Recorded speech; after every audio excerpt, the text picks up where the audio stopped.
আজকের ভিডিওটা একটু অন্যরকম। আজকে যখন পার্স বের করতে যাই তখন দেখি যার কাছে যত টাকা তার কাছে তো তত বেশি পার্স হওয়া উচিত, কিন্তু আমারটা পুরো উল্টো। আমার পার্স অনেক কিন্তু টাকার সংখ্যা 0। এটা তো অ্যাকচুয়ালি মায়ের পার্স। এই কালারটা আমার খুব পছন্দের কালার, তাই মা আমাকে দিয়ে দিয়েছে। আর এটা আমি ভাই ফোটাতে পেয়েছিলাম, যেটা বর্তমানে আমার নিত্য সঙ্গী।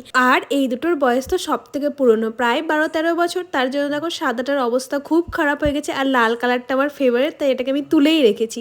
আর এটা মালদাতে কার্তিকের মেলা থেকে কিনেছিলাম। এটা তো কলেজে পড়ার সময় আমার একটা বোন দিয়েছিল জন্মদিনে। এটাও খুব সুন্দর। আর এটা তো ভাই কার্শিয়াং থেকে ওখানকার অথেন্টিক একটা পার্স এনে দিয়েছিল। এটা আমার বড় মামি তৈরি করেছে, দেখো পুরো কাগজ দিয়ে। এটা খুবই সুন্দর, আমি ইউজ করি না, এটা যত্নে রাখা। আর এই দুটো আমি মালদার সিলেদার্স থেকে কিনেছিলাম। এরপরে যেটা দেখাবো তার তো অনেক বড় কাহিনী। আমি প্রথম 10 বছর আগে 7,000 টাকার মেকআপের জিনিস কিনেছিলাম, তখন আমাকে এটা ফ্রি দিয়েছিল। And this one last but not the least. এবার শুধু আমার কিছু টাকার দরকার, পার্স দরকার নেই।